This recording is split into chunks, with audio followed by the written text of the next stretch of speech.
Okay, we'll go ahead and get started. I'm sure people will continue to trickle in, but want to make sure that people can get back to what they're doing after this. But thank you so much for joining us today. My name is Odelia Young, and I'm the Director of Microcredentials at Digital Promise, and I will be moderating today's great panel. And I'm so excited to have you all here because I saw in the chat people are here from Dubai and Morocco and North Carolina and California. So really widespread of people all here to learn more about microcredentials and hear about computational thinking. And that's just really exciting.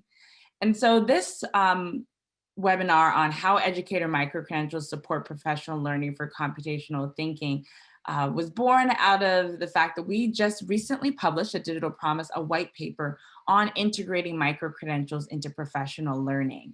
The findings in that paper represent the last 2 years that we've been working with 5 school districts across the country, Vancouver in Washington, Compton in California, Iowa City in Iowa, Talladega in Alabama, and Broward in Florida, around what does it look like to have rich, deep professional learning for computational thinking and engage teachers in earning micro-credentials to support that practice.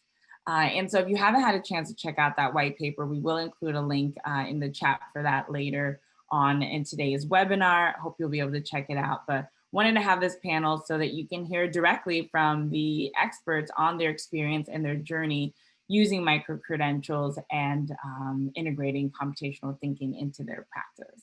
So we'll hear from our panel for about 30 minutes, and then at the end, we'll invite you to ask questions during our Q&A section. But as they're discussing, if you have questions, please put those in the chat and we'll make sure to answer them during the Q&A part. And if there's a question that we don't get to that doesn't get answered today, I will be sharing contact information and the panelists so you'll be able to continue this conversation, because we hope that this is just the start for some of you. And for those of you who are already working with microcredentials, I hope it inspires you to think of new ways to engage the work that you are doing right now. So I want to introduce our esteemed panelists today. We have Dr. Kelly Mills, who is the Project Director of Computational Thinking at Digital Promise. We have Dr. Brooke Morgan, who's the Coordinator of Innovative Learning at Talladega County Schools. Adam Kurth, who's the Director of Technology and Innovation at Iowa City Community School District. And Jessica Bibbs Fox, who is a teacher at Compton Unified School District. Definitely a huge shout out to Jessica for making time during a school day to be able to be with us and share your experience as a teacher. Really honored to have you. So we will just jump into things, and I'll stop sharing my screen so you all can see these panelists' lovely face. So Kelly, I wanted to just start with you. Can you share an overview of Digital Promise's focus on computational thinking, the what and the why behind why we're doing this work, and how the computational thinking for next generation science standards project was designed? Sure. So I'm going to start with the why of computational thinking, which I think is actually the easier part of that question. So most people agree that computational thinking is a critical component of K through 12 education for a variety of reasons. First, it provides students foundational skills and knowledge to engage in an increasingly technology-driven world and workforce. Second, computational thinking encourages students to develop key problem-solving attitudes and dispositions, such as confidence, persistence, and creativity. And finally, integrating computational thinking into K through 12 education provides opportunities for those underrepresented in computer science, such as females and students of color, to realize that they are fully capable of using computers to solve problems. As far as the what for computational thinking, lots of people talk about computational thinking in different ways. At Digital Promise, we talk about computational thinking in terms of competencies. Drawing from the work of Quinn Burke, there's a progression of CT integration in districts and schools, ranging from tools to themes to competencies. With tools, districts hand over technology and programs to teachers such as Scratch, Code.org, and Project Lead the Way. With themes, they embed these tools into integration approaches such as Maker Learning or STEAM. And with competencies, we're focused on student knowledge and abilities such as algorithms, data, and modeling. Because microcredentials are a competency-based approach to professional learning, They are a good support for teachers to identify and implement computational thinking practices in their classrooms. At Digital Promise, we've developed micro-credentials aligning with 5 computational thinking practices, which we'll talk specifically more about a little later in this webinar. And we've had a number of projects leveraging micro-credentials to integrate computational thinking into districts and schools around the United States, including work funded by the Carnegie Corporation of New York, which is where all these, which is this project, and then also the National Science Foundation. Thanks, Kelly. And Brooke, you were already familiar with micro-credentials from being a micro-credential assessor. How would you describe micro-credentials to someone who didn't know what they were? And I'd love to also hear you talk about what support systems you provided for teachers in Talladega to help expand their knowledge and practice in computational thinking. Sure, I would describe micro-credentials as kind of a mini certification for mastery in a certain skill or competency. And some teachers may choose to select micro-credentials for skills or competencies that they've already mastered as a way to document their strengths in their practice. Others may select micro-credentials as a way to deepen their understanding and skills in other areas. And the great thing about micro-credentials is that it is personalized in that individuals have the flexibility to choose what interests them or what they want to learn more about, and they can work at their own pace. So it's been a great PD model for us in our work with computational thinking. And we have really been involved in this work for 2 years. And we have had a group of teacher leaders actually create a K-12 computational thinking pathway.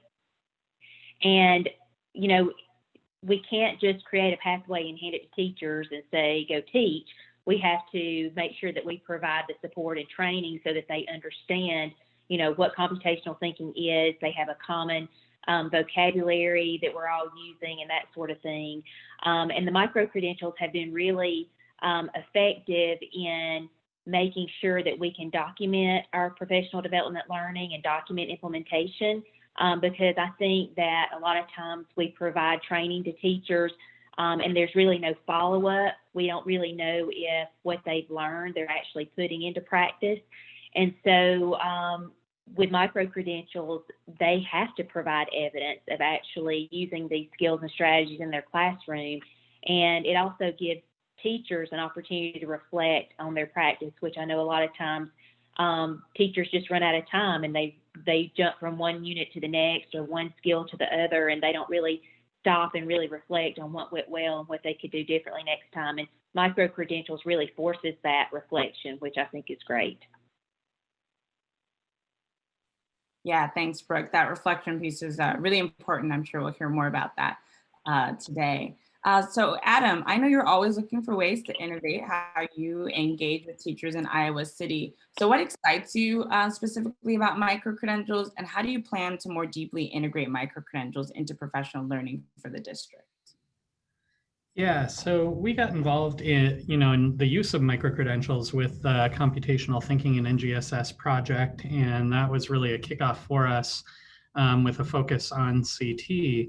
But one of the areas that really excited me and really excited, frankly, our entire administrative team at the district level was the potential, and is, I would say, the potential we see for micro-credentials for professional learning across the board. So in Iowa City, and I'm sure this is something shared with many of your districts, our professional development has consistently been the lowest rated part of our teachers' experience as employees with the district.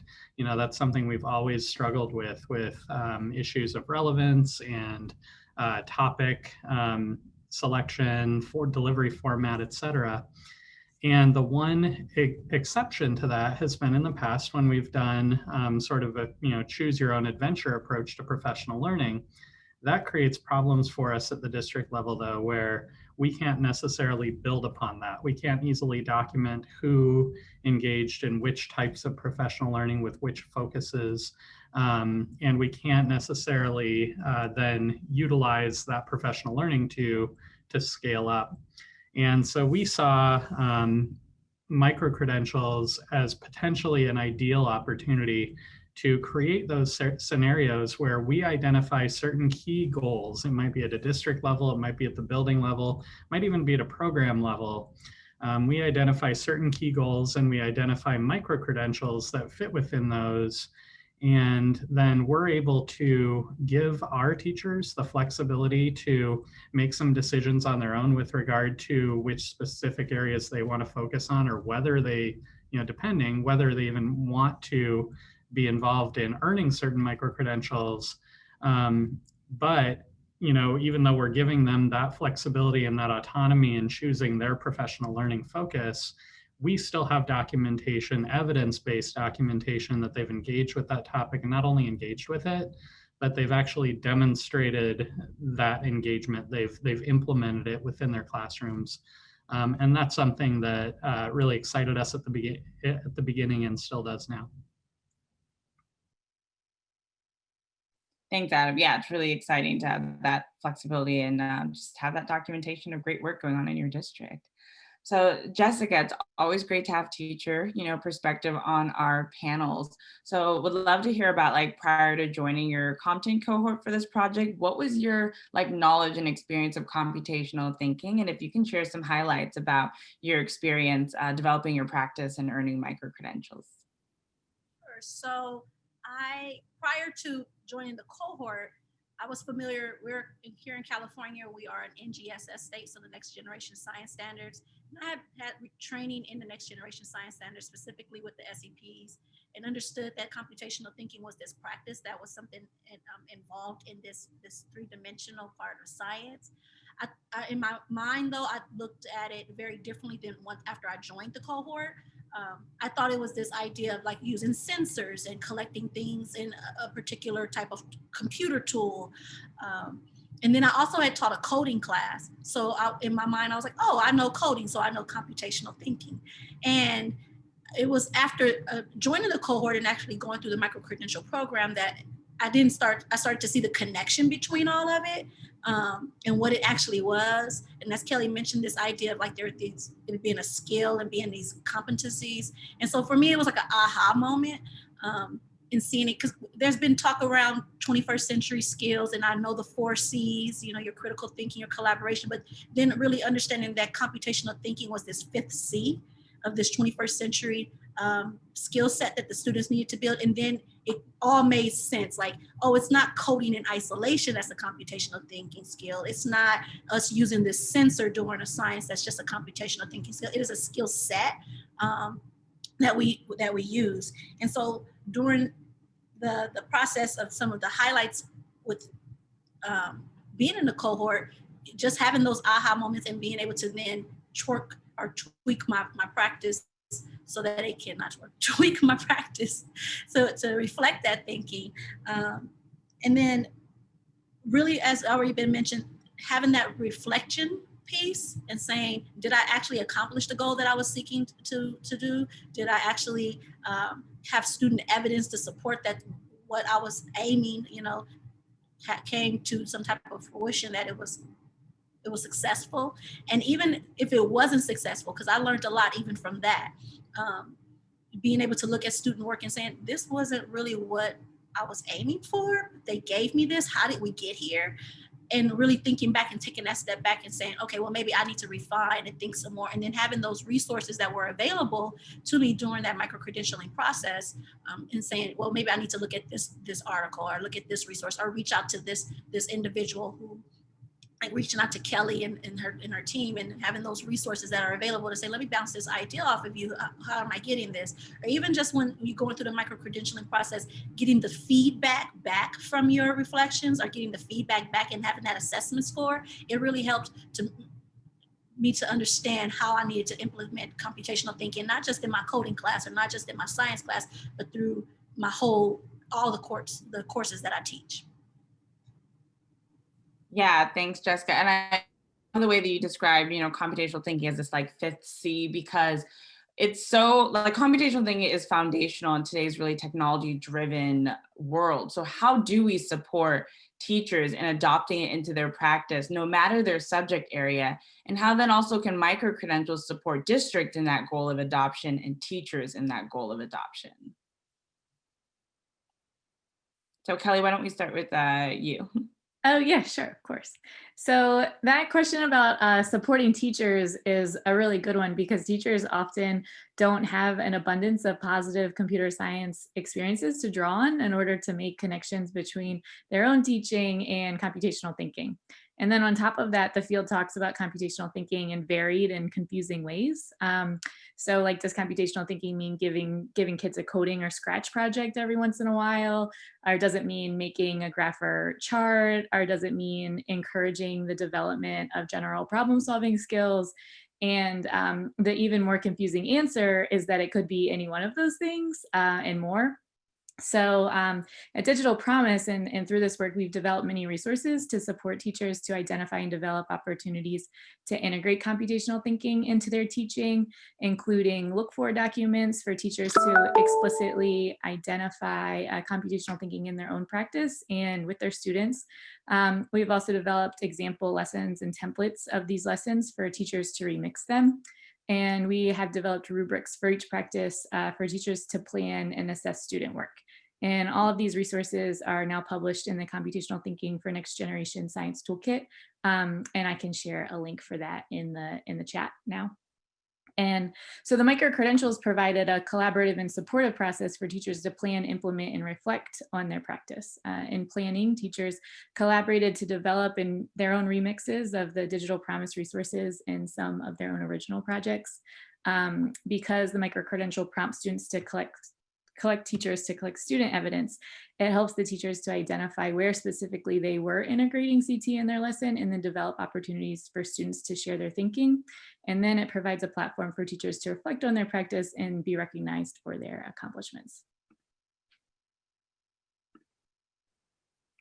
And I'll share the toolkit in the chat now. Kelly. And Brooke, did you want to share some on your views as well? Sure. The way we have approached our work with computational thinking in our district is we're looking at it as a district-wide initiative, regardless of grade level or content area. We want all of our teachers to understand the importance of computational thinking and how they can embed it into their curriculum. And so our pathways, we really work to give examples in reading, in math, in history, in science, how you can use or teach algorithmic thinking through those standards. And so that's been a big focus for us. And we have had 3 different leadership cohorts. We've had a science leadership cohort, a math one, and then just a group that we call Experts Down the Hall, which is one teacher leader from each school. And so we've engaged in this work with all of them, as well as our digital learning specialists. We actually are very fortunate to have a tech coach at all of our schools. And so, with that core group, they really have been able to develop a leadership team in each building to help spread the work throughout the school. And the resources that Kelly has mentioned has just been invaluable to us.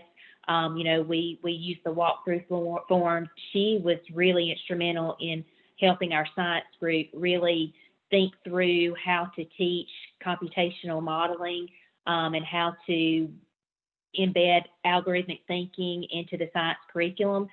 Because I think that initially teachers were intimidated by a lot of the terminology. And so it was important that we had those conversations and really broke it down for them so that they could see, this is not really scary. It's just big words for processes that students need to be able to know how to do across the board so that they can actually apply it in their real life. Thanks, Brooke. So in our white paper, we outlined some key learnings from work with our 5 districts that need to be there to successfully integrate micro-credentials into professional learning. Some of those are around building awareness and encouraging buy-in, deepening learning through focusing on instructional practice, facilitating collaboration and opportunities through cohorts. So out of those findings that we had, from your experience, what do you think are the most critical elements that need to be in place in a district for micro-credentials to be successfully integrated into professional learning to support practices like computational thinking. And Jessica, I'd love to start with you. I can unmute. You know, one of the things that I think is so important or is a critical step, and I can only speak from the point of a teacher because I'm not in an administrative role. I am an advocate of that teachers are experts. Just because I don't want to go into an admin role doesn't mean that I don't have like training. I think this speaks to what Adam and Brooke were saying earlier. Like teachers go through a lot of trainings, and then you go through these trainings, and then there's not really anything at the end to say, hey, I have a voice and I know some stuff, right? And so micro-credentials as a teacher, one of the key things that I think are so important is to say, there is this recognition. There is this idea of recognizing me as an expert, that I have a voice, that I do know something besides just the credential that I had to say, I know my subject matter that I teach. And so in doing that, it gets teachers to buy in. Because I think most teachers who have this idea of wanting to be a successful practitioner, that they are always constantly involved in trainings, whether it's the district mandates it or whether that you're going to do it on your own. A good teacher is always in this idea of training, and so they're knowledgeable. And when you acknowledge that, you get buy-in from teachers. And so, and then with the way that was structured, within our cohort, that saying, hey, you earn this micro-credential, the district is going to recognize this. You earn this micro-credential, the district is going to then say that you have this voice. And then we're going to give you a group of people that you can build this professional learning network with, because I think that that's also important. As you mentioned in that white paper, it brings out how collaboration is key, but collaboration is key when you are with people who are networking together with a similar goal and purpose. And so having that professional learning community being built around something with a similar goal and purpose, not just, oh, you teach 8th grade science, I teach 8th grade science, but if you don't really have that specific focus that you're working on, like in the case with this micro-credential, saying we're going to specifically focus on how can we do computational thinking in NGSS, then those conversations become richer, they become more meaningful, and they become something that you can then put into practice right then and there. So when we would meet, you would walk out the next day and say, okay, for this next lesson that I'm going to do, I'm going to implement this. And then I have someone that I can go and refer to bounce this off of.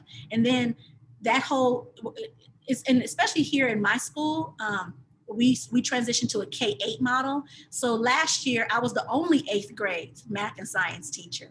And so with the cohort being built, where then I had people in these, that we were being brought together from different schools, that support system. And then, as mentioned, Kelly was awesome in making sure that we had the training, that they checked in with us, that there was this idea of progressing us through having these conversations and what we wanted to do with each other, having that key vocabulary, so that you don't have to keep spinning your wheels when you're talking to people. You come together in this common focus.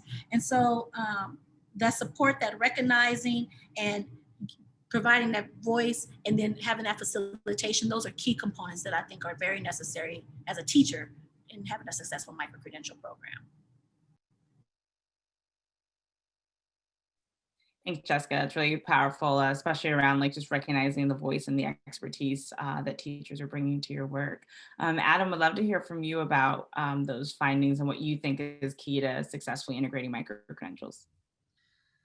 Sure, absolutely. And, I very much appreciate everything that Jessica just shared, and would echo that our experience really matches that as well. And all of those areas that were highlighted from the teacher perspective as being critical. When I think about this from the administrative perspective, I would say, and this is probably true anytime you're launching a new approach to anything, the buy-in component is absolutely critical. And there are a number of ways to approach that. One is through education, making sure that it's clear what the micro-credentials product is, and what exactly we're trying to do in implementation of that project, and what we're trying to achieve, and how it's different from what we've done before. So initially, I think that there are people who confused micro-credentials with simply badging or gamification or a number of other things that have related elements but aren't the micro credentials approach that we've taken, or that Digital Promise has championed necessarily. Beyond that, though, I think that we've also looked at a real key being incentivization, and that comes in a number of ways. And Jessica talked about, the school making it clear, this person has earned this, and making sure that that is known, and that's something that's respected, and that's something that's shared. There's also the financial incentive side, and that's something that we've taken as an approach, which is really to look at, again, identification of key district goals to support, actual spending money on a project, but then identifying the micro-credentials that support those goals, committing to the fact that we think that evidence-based professional learning in these areas is important for us as an organization, and then committing some funding to that. And we've taken a couple of approaches. We've provided stipends for the completion of certain micro-credentials, and that might be available to a cohort. It might be available to an entire, to the entire teaching staff, potentially, depending upon the goal of that specific micro-credential authorization. But we've also taken the approach of looking at implementation of micro-credentials as a completion of micro-credentials as criteria for things like participation in our instructional design strategist program, which has potential for release time, has potential for financial gain on the part of teachers. So, having buy-in to the program, this is something that's different. There's a reason that it's different, is really critical, but also making clear that we value the fact that earning a micro-credential, frankly, is a lot harder than sitting through an hour-long PD session. And so we want to value that, and we want our approach to reflect that. Thanks. And Brooke, is there anything that you'd like to share from your work in Talladega? A little bit about our process throughout the NGSS program project. We had teachers actually in a cohort model for this, and I think when we first introduced micro-credentials, the look of fear on their face was quite comical. And so we kind of talked them through it and let them really collaborate throughout the entire process. So not just learning about the different competencies and how to integrate, but we actually gave them release time where they could meet together during the school day. And these are teachers from different schools, and they were able to actually plan lessons together, and then go back, teach the lessons, and then come back and reflect on that. We actually gave them time to work on their micro-credentials, and then give each other feedback before they were submitted. And we did do some incentivizing. They were able to earn stipends for micro-credentials that they completed. They were also able to earn CEU hours, which goes toward their certification. So those were definitely some incentives. But I think that the great thing about it was the excitement that they felt when they earned one.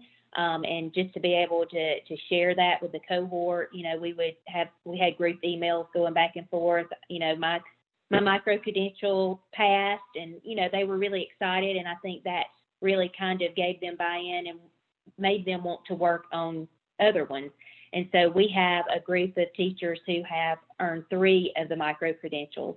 And I really think that is going to be a great jump-off spot for them to explore other micro-credentials in other areas, because they see now, hey, this is doable.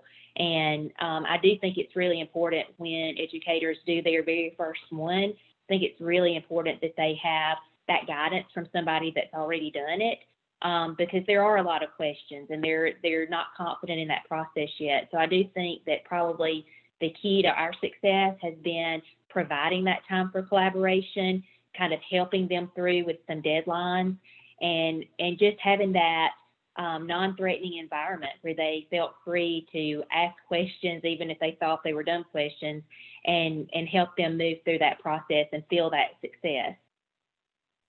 Yeah, I love that, Brooke, especially the piece about just having an environment in which it's okay to try something that you might not get the first time around, because for many teachers, competency-based professional learning is very different from the way that they have experienced professional development and professional learning before.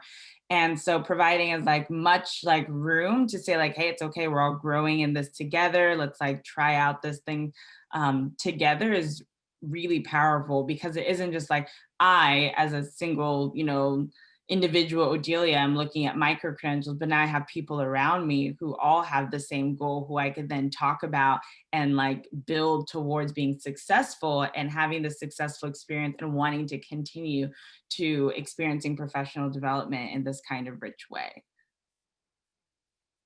And so wanted to ask one last question around like, as the ongoing COVID-19 pandemic reshapes our school systems, where do you see online learning through tools like micro-credentials supporting the changes that need to be made in districts now and probably moving forward into the future as well? I can speak to that.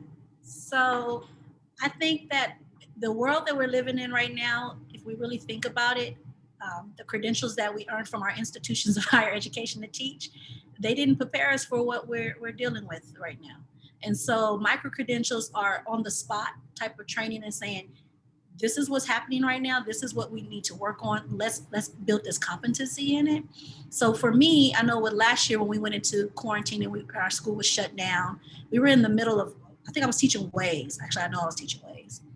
But it became these real authentic conversations of like, we're living in this pandemic and all this rich data was out there. All of these controversies and conspiracies and all this stuff was out there. And as a teacher, I didn't want my students, my 8th graders, to walk away and miss that learning opportunity.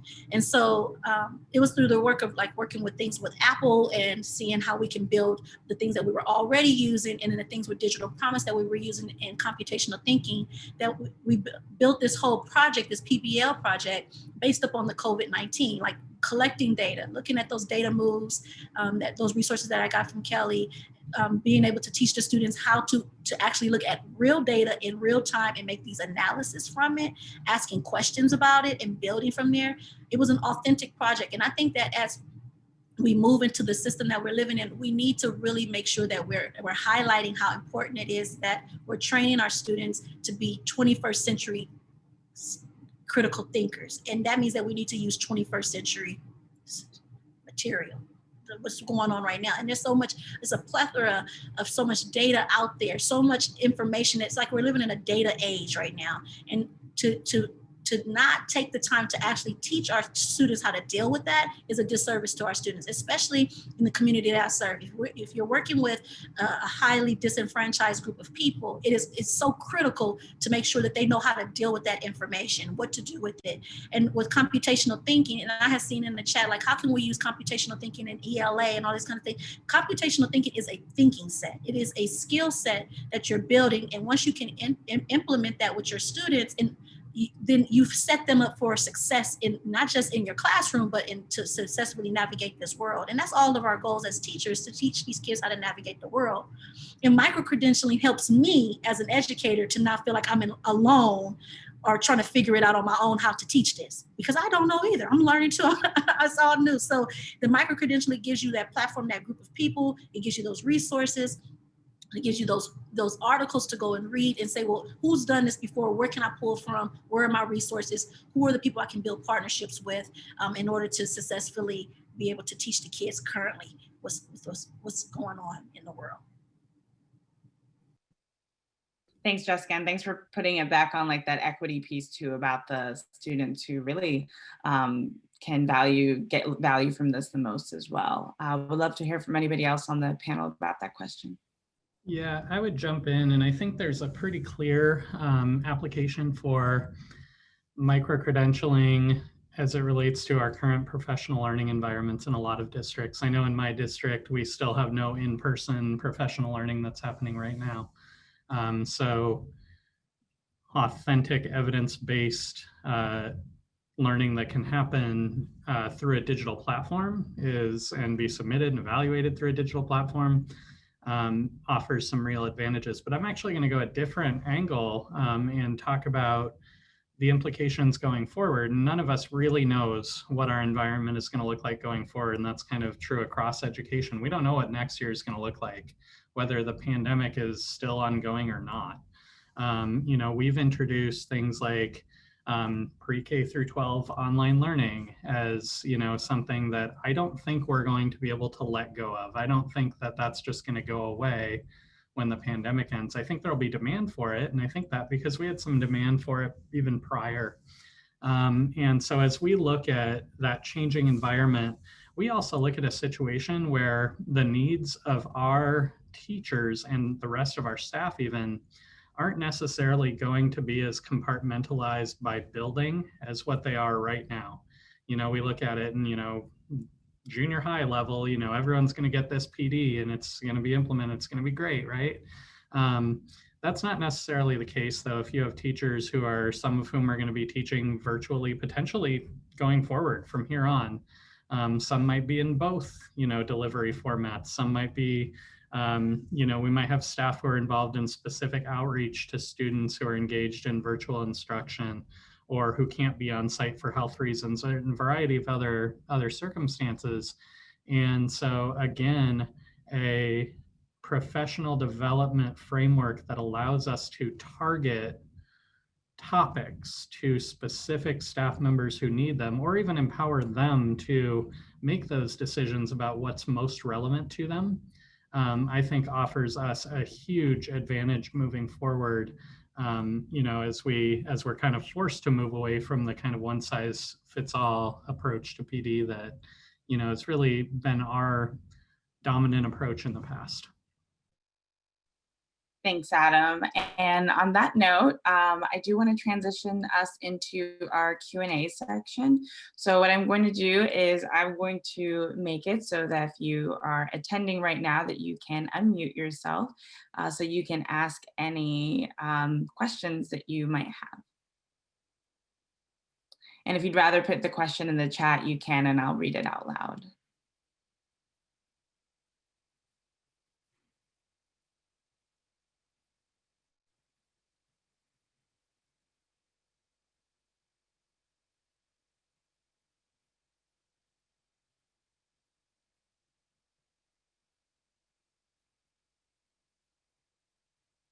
We'll practice our wait time as people think about it.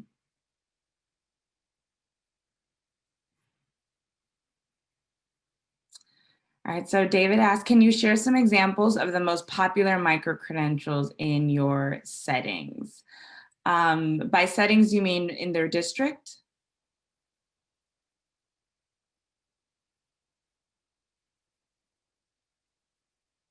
Great. So what are some popular micro-credentials in your district?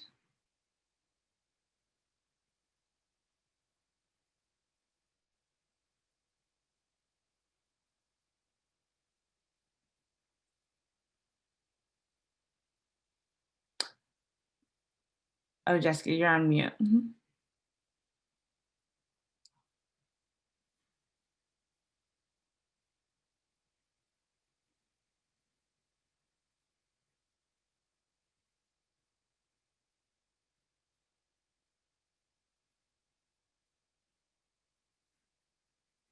Oh, you should be able to unmute yourself now. There you go. Yeah, I was like, I can't unmute. Yeah. I totally forgot what I was getting ready to say now. I'm so sorry. Oh, popular micro-credentials. So the popular micro-credentials that we did were around the computational thinking. We did the one about collecting data and the one about analyzing data.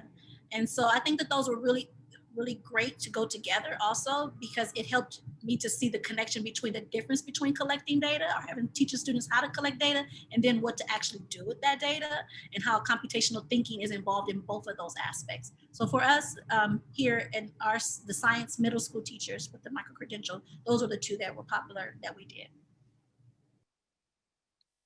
And I'll put a link to the stack that she's referencing where those micro-credentials come from.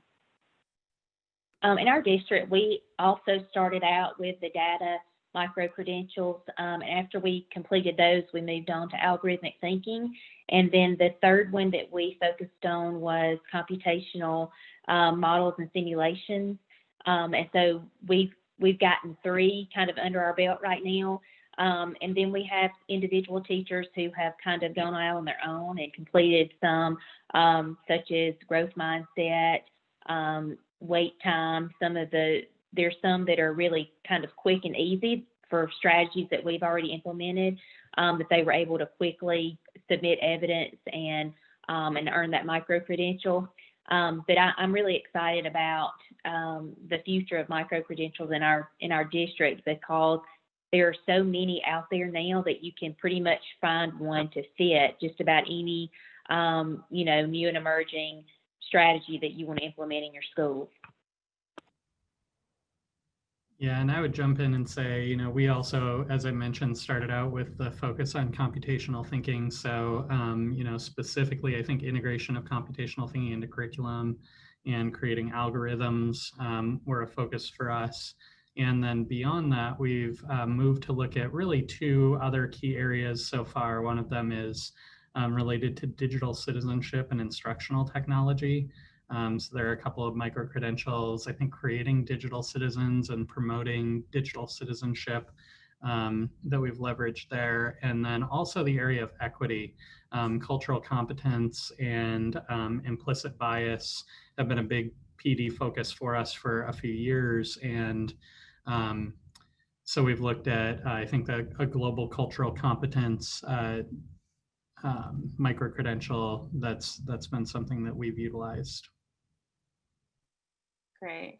And there was a question about kind of walking through the process of supporting teachers and earning a specific micro-credential. And Brooke and Kelly, I know you worked really hand in hand with that cohort. Can you walk us through a little bit more step by step? What did you do to help teachers earn that one particular micro-credential you started with?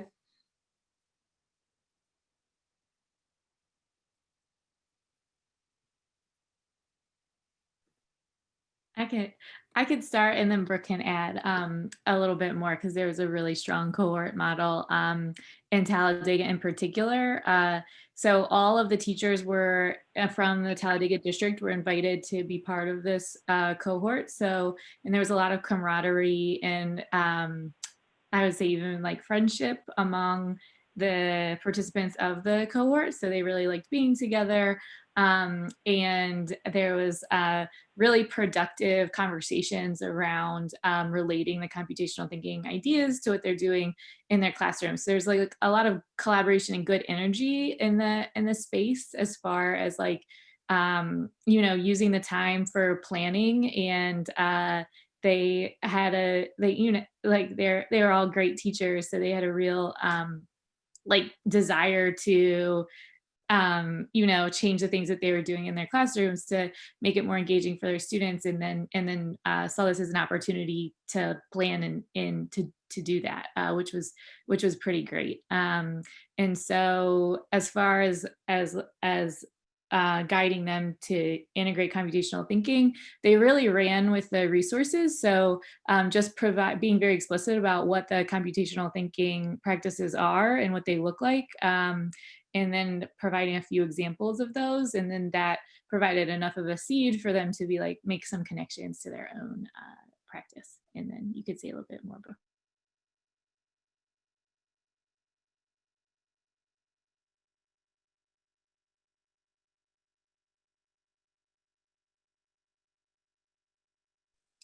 I do know Brooke is going through a hurricane right now, so she might be just unmuted. Brooke, are you still there with us? Can you hear me now? Yes. Okay, I'm sorry, I don't know what's going on. I guess the hurricane is I'm having residual effects from that, but we started off bringing them all together, and we spent an entire day together just really digging in, looking at the competencies. And then we had, I think, 2 other face-to-face meetings, but in addition to that, we would have monthly Zoom meetings just to have an opportunity to talk through some things, and them to ask questions. And Kelly was always there to lend support if they were ever kind of stuck on a certain part. And so, just I think providing that time and having a good plan in place as far as pacing it out I think it really alleviated stress and made it an enjoyable experience for them. Thanks, Brooke. And thanks for sticking with us through the hurricane. Casey asked if any of you have had any success models on being part of a district where computational thinking microcredentials, but maybe microcredentials in general, are part of contractual obligations for professional learning.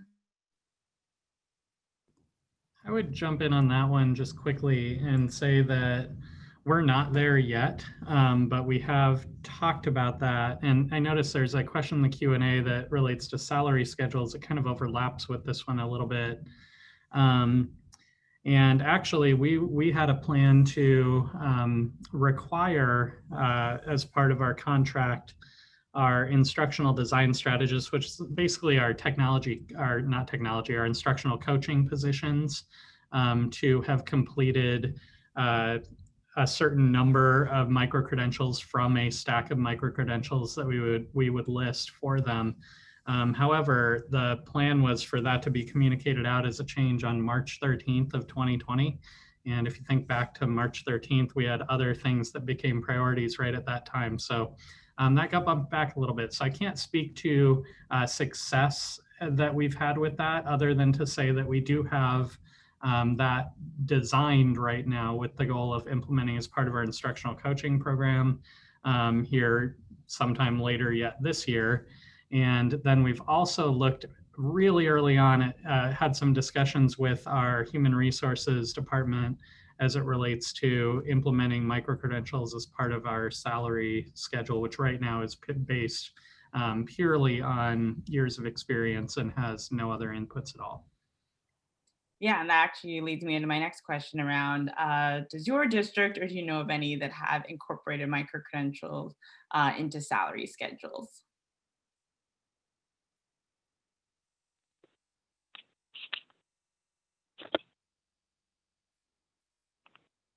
I'm not aware of any, especially in the state of Alabama.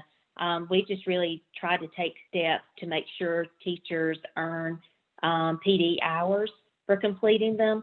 And we are in discussion of maybe requiring them as part of their professional learning plan. But we're still early stages there because our state is basically revising that format that we're going to use for professional learning and for teacher evaluation.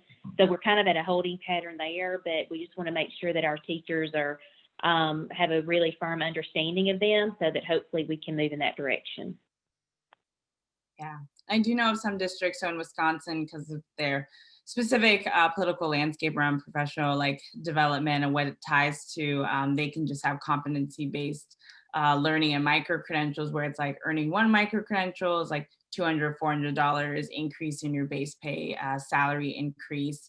In Clark County in Nevada, I know that they can used to be up to 30 hours, but I don't think they have a cap anymore of the hours that they can use to go across their salary lanes, be micro-credentials, as long as those micro-credentials are from an approved body. So that's one thing that we're seeing more is micro-credentials being able to count towards moving across the salary lane, which is really exciting because, as Adam spoke about earlier, the financial incentive piece is really powerful. And actually, Brooke mentioned something that I wanted to mention as well, which is that we also saw tremendous benefit from working with our state to allow the use of completed micro-credentials as an equivalent for required professional development hours for licensure purposes. So that's something else that was a focus for us, that prior to our exploration of that was not something that was possible in Iowa, at least. So we had to work with our Department of Ed to make that happen.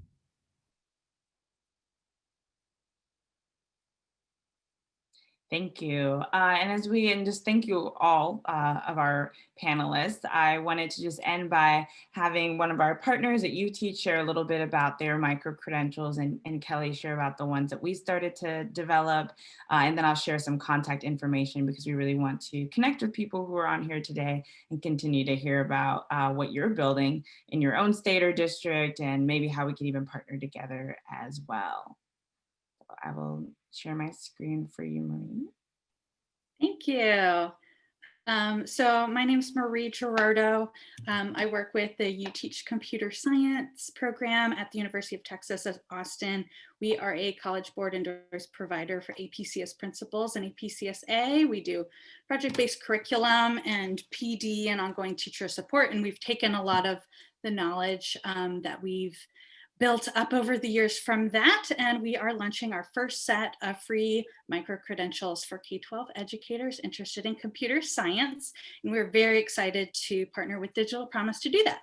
So you can see here the first 5 that we've launched. These are already available on the Digital Promise website. The first one there really ties in well to what everyone was talking about today. It focuses on implementing activities that allow students to jump directly into that conceptual learning without devices, so doing computational thinking actually without devices. We also have ones on peer instruction, pair programming, live coding, and rubber duck debugging right now.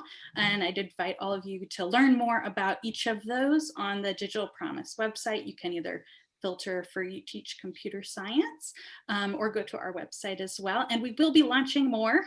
So please stay tuned, follow us on social media, or you can join our newsletter. The next one we are planning to do is on equitable recruitment strategies. So we are excited to launch that. And I want to reiterate what some of the other panelists said. While we come from a CS background, and these are strategies that work really well in our CS classrooms. These strategies can work really well in all sorts of subjects, all grade levels. So I invite everyone to learn more. Thanks, Odelia. Great, and I just put a direct link to your micro-credentials into the chat. Awesome, I appreciate that. Great. And Kelly? Yeah, so these are the computational thinking micro-credentials that Digital Promise developed or has developed. And you can see they're kind of separated into 3 practice competency chunks. One is working with data. And we also have developed micro-credentials not only for educators, but also for students that align to the competencies that the teachers are developing. So for the teacher practices, there is collecting and structuring data, analyzing and communicating data, for creating algorithms. There's just the one, creating algorithms, and then understanding systems, creating computational models, and understanding systems. The student micro-credentials, there are some more because the practices are even more micro, but we're interested in piloting the student micro-credentials because they were just recently created in the past year. I think that they have a lot of potential, especially as kind of performance assessments in the distance learning space. So if anybody's interested, you can contact Odelia about that. And we are working to design specific micro-credentials, or even more specific micro-credentials for disciplinary integration, collaborating with another group out of University of Michigan. So perhaps where we're headed in the direction of these is to create micro-credentials specific to science, math, ELA, and art. So that could help address some of the questions that came up in the chat today. Great. And as we wind our time down here, just a reminder to stay connected. So I'll leave this up for a few minutes as people, wind down and get back to their day. Again, thank you for spending this time with us. I know there's always lots of things people could be doing in the middle of their day, but please just consider this the start of a conversation. Reach out to each other, reach out to us, and let's just keep doing really great things in the computational thinking and micro-credential space.